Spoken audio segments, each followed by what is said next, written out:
ბატონო, ერთ-ერთი ყველაზე დიდი შეცდომა პირადად რაც მიმაჩნია და ყოველ შემთხვევაში ალბათ საზოგადოებაც მასე მგონია რომ ასე მიიჩნევს ის არის რომ ადამიანის უფლებები ირღვევოდა ძალიან მასშტაბურად წინა ხელისუფლების პირობებში.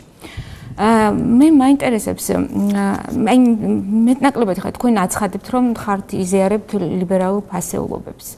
ადამიანების უფლებები წავკითხე მე თქვენი რადიო თავისუფლების დღიურები, სადაც თქვენ აი ესე მაქსიმალურად ცდილობთ რომ სწორედ ამას გაუსვათ ხაზი. ეს არ გიქმნით, ან მაშინ არ გიქმნით დისკომფორტს. თუ ამას ვერ ხედავდით და უშუალოდ რა ხდებოდა თუნდაც იგივე ადამიანის უფლებათა დაცვის სფეროში. ან დღეს როდესაც აცხადებთ, აი თქვენ ლიდერები ამბობენ, რომ ჩვენ შეცდომებზე ვისწავლეთ. რა ისწავლეთ? როცა ამბობთ, რომ აი უმეტესობა ამბობს, რომ უი ამას ვერ ხედავდით, ციხეებში ეს თუ იხდებოდა, არ ვიცოდით და ასე აი რა ისწავლეთ? საინტერესო. რა გამოცდილებთ?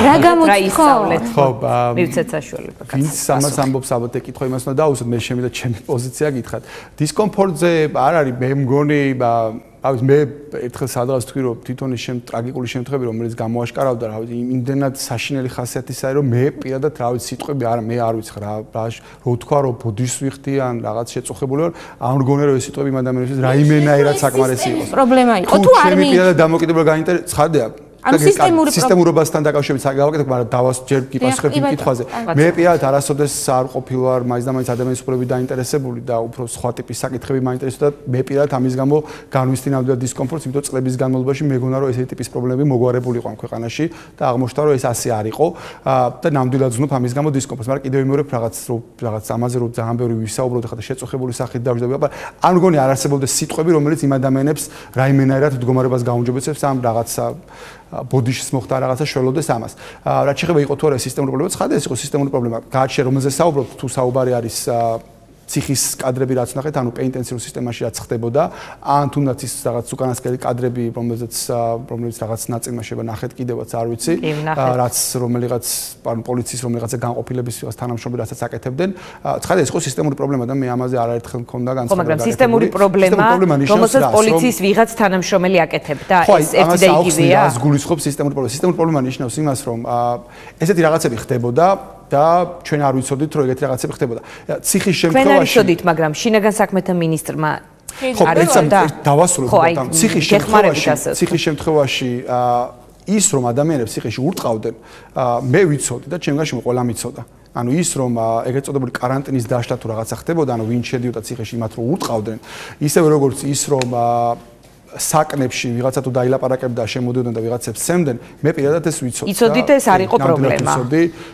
და ჩემ გარშემო პრაქტიკულად ყველა მიცოდა, იმიტომ რომ მე მყავს გარშემო არაერთი, მათ შორის ახლობელი ადამიანი, რომლებიც ჩემის აზრით, ხო, მე მგონი არა მხოლოდ მე არ მიმაჩნდა პრობლემა, ზოგადად საზოგადოებას არ მიაჩნდა ეს პრობლემა, თუ ყველა მიცოდით ამის შესახებ და არავის მაინც და მაინც გული ამის, ანუ არც თქვენ ვერ ნახავთ ერთ სოციოლოგიურ კვლევას, სადაც ადამიანები ამას აყენებდნენ ნომერ პირველ, ან ნომერ მეორე, ან ნომერ მე-15 პრობლემად. ეს იყო ჩვენ გქონდა გამოყოლილი სამწუხაროდ ჩვენ ვიყავით სისხლიანები, ჩვენ გქონდა ეს გამოყოლილი რაღაც საბჭოთა კავშირი, ეს არის ნორმა, რომ ციხეში ეგეთი რაღაცები ხდებოდა. სანამ სახეში არ აგვაფარეს ეს კადრები, მაგრამ არავის რაღაც ეგეთი ძაფირია. დავასრულებ თუ შეიძლება. მე არ ვიზახი რომ მე ხო არ ვამბობ რომ ეს კადრები მე ვიძახი რომ ვაღიარებ რომ მე ეს ვიცოდი, იმიტომ რომ მე მყავს ადამიანები, მათ შორის ძალიან ახლობელი და რომლებსაც ეს გაიარეს. იცოდით ამას უყურებდით როგორც ნორმას, ხო? არა მხოლოდ მე.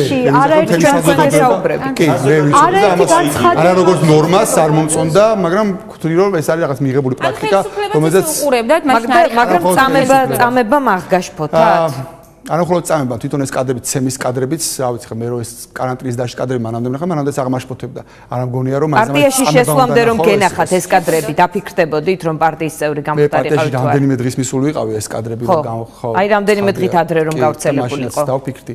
მაგრამ დავასრულებ უბრალოდ ისი თქმაც მინდოდა, ხო? ანუ ერთი მგონია რომ ეს ზოგადად ჩვენი საზოგადოების პრობლემა იყო მთლიანობაში, იმიტომ რომ ჩვენ ვთვლით რომ ეს რაღაც საბჭოთა და შევარნაძის დროინდელიც ეს რაღაც მაონე პრაქტიკა, რომელიც გამოყოლილი იყო, თვლიდით რომ რაღაც დონით ალბათ მისაღები იყო.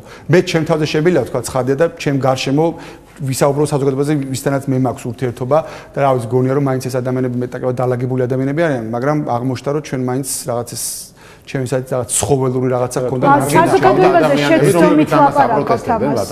პარლამენტის წინამოწევის პარლამენტის ნახავთ ადამიანები ვინც ამას აპროტესტებდა. კი, როგორ არ მინახავს. აბა ამ მთელი საზოგადოებაზე რატო ამბობ? არა, მე მეგობრებთ კვლევ მანახებთ ვერცეთ სოციოლოგიურ კვლევას, სადაც ადამიანები შეკითხვა შესაძლოა არც ფიგურირებდა. რა პრობლემა არ იყო, რომ ვაღიარებ, რომ მე თვითონ ეს ვიცოდი, იმიტომ რომ ყავს გარშემოადები, რომელსაც ეს გაიარეს თვითონ. თქვენ პრაიმერზე სიტყვით გამოსვლისას თქვით ესეთი რამ, რომ წარსული უნდა დავივიწყოთო. თქვენი აზრით, რამდენად შესაძლებელია, რომ საზოგადოებამ წინა 9 წელი დაივიწყოს, თუნდაც ციხის კადრებზე ვსაუბრობდით წეგან? მე მაგ კონტექსტში არ მithქვია, თქვენ ტყობა ვერ მივხვდით რა იყო ჩემი შინაარსი რა ჩავდები, ამაში მე არ მithქვია, ზოგადად წარსული დავიწყო და ვერავინ ვერ გაექცევა, მათ შორის ვერც იმ პრობლემებს, რომელიც უკანასკენ წლებში იყო და ვერასოდეს მათ შორის ხაც იმ ჩემი საით ძალიან ტრაგიკულ შემთხვევებს ეს შავ ლაქად დარჩება ნაციონალურ მოძრაობას ყოველთვის და ვერასოდეს ვერ გაექცევა ეს პარტია ამას